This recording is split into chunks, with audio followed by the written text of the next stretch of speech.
अगर 2024 में ये किसी न किसी तरीके से खुदा ना खास्ता ये आ गए तो नरेंद्र मोदी का नाम नरेंद्र मोदी नहीं रहेगा, नरेंद्र पुतिन बन जाएगा भाई साहब। बाद में इलेक्शन नहीं करवाएंगे ये, फिर इलेक्शन नहीं होगा, सीधा बस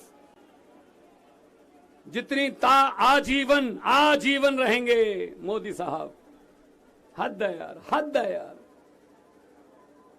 तो फिर शहीद भगत सिंह, राजगुरु सुखदेव, चंद्रशेखर आजाद, लाला लाजपत राय, सुभाष चंद्र बोस की आत्मा आज तड़पती होगी।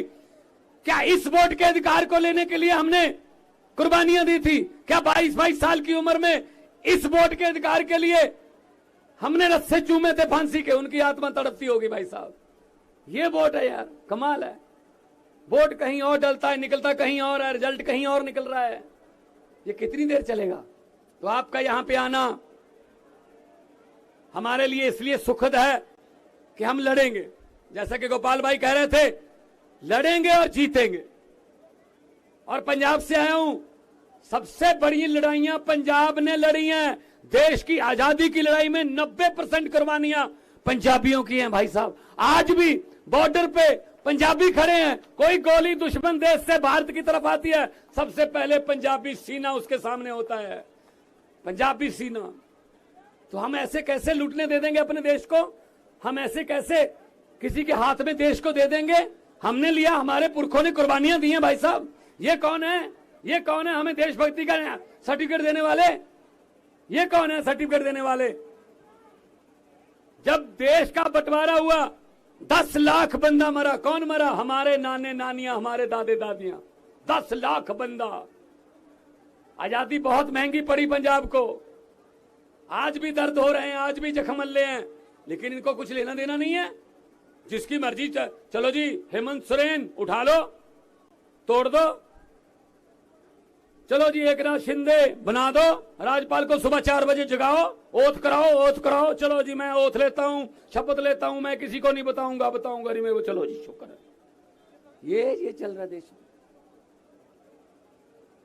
गवर्नर हमें तंग कर रहे हैं, ममता दीदी को गवर्नर तंग कर रहे हैं, पंजाब में गवर्नर तंग कर रहे हैं। बात बात पे कह देते हैं ये लीगल नहीं है, ये लीगल है। ये चुनी हुई सरकार है भाई। इलेक्टेड राज करेंगे या सिलेक्टेड राज करेंगे?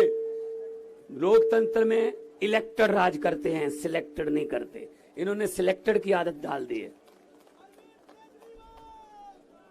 तो मैं ये कहना चाहता हूं, मैं आपको ये कहना चाहता हूं कि भगत सिंह, राजगुरु सुखदेव के वारिस बनेंगे। उनके द्वारा दी गई आजादी, उनके द्वारा दिया गया खून अजाई नहीं जाने देंगे भाई साहब। हम किसी के हाथ में ऐसे देश नहीं दे देंगे। अगर किसी नदिया के किनारे ये नेता लोग बस जाते, अगर किसी नदिया के घाट पर ये नेता लोग बस जाते, तो जनता के प्यासे होंठ 2 बूंद पानी के लिए भी तरस जाते। गनीमत है कि मौसम पर हुकूमत चल नहीं सकती, वरना सारे के सारे बादल भी इनके खेतों में ही बरस जाते।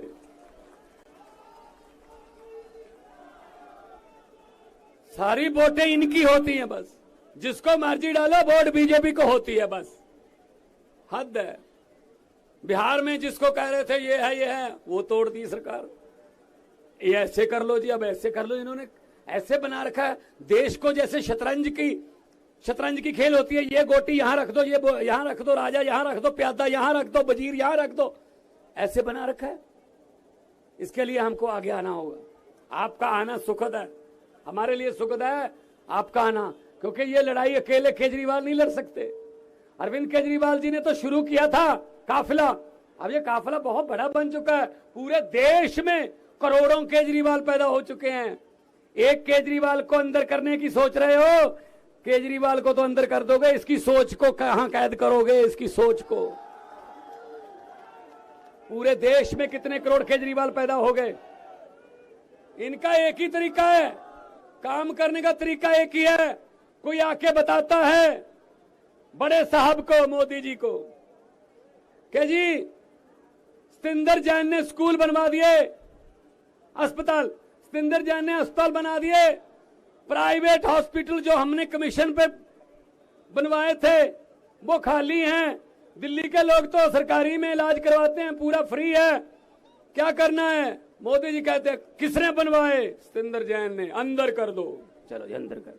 फिर किसी ने आके कहा मनीष सिसोदिया ने स्कूल बना दिए, जिस सरकारी स्कूलों में पढ़ाई हो रही है, नीट के टेस्ट क्लियर कर रहे हैं, आईआईटी में जा रहे हैं बच्चे, सरकारी स्कूलों के पढ़े हुए माता पिता अपने बच्चों को प्राइवेट से निकाल के सरकारी में डाल रहे हैं। हमारे वाले जो प्राइवेट वाले थे जिनसे हम कमीशन लेते थे वो बंद होने के किनारे हैं जी। क्या करना है? किसने किया? मनीष सिसोदिया ने, अंदर डाल दो जी। राज्यसभा में आपका मोदी अडानी भाई भाई के नारे लगा रहा था, कौन लगा रहा था? संजय सिंह, अंदर कर दो जी। जहां पूरे देश में मध्य प्रदेश छत्तीसगढ़ जहां भी जाता केजरीवाल सुपड़ा साहब हो जाता बीजेपी का, क्या करना है?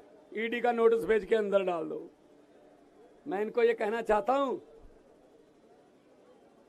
बीजेपी वालों को कहना चाहता हूं कि हम वो पत्ते नहीं जो शाख से टूट कर गिर जाएं, हम वो पत्ते नहीं जो शाख से टूट कर गिर जाएं। आंधियों को कह दो अपनी औकात में रहें, अपनी औकात में। तो आज अरविंद केजरीवाल साहब नेशनल कन्वीनर हैं, जिन्होंने लड़ाई शुरू की है और लड़ाई निरंतर जारी है।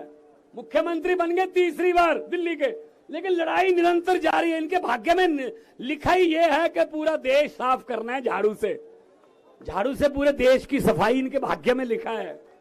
अकेला दिल्ली तक सीमित नहीं रखेगा परमात्मा इनको, इनको आगे बढ़ने, आगे जाना पड़ेगा, देश की जरूरत बनेंगे ये।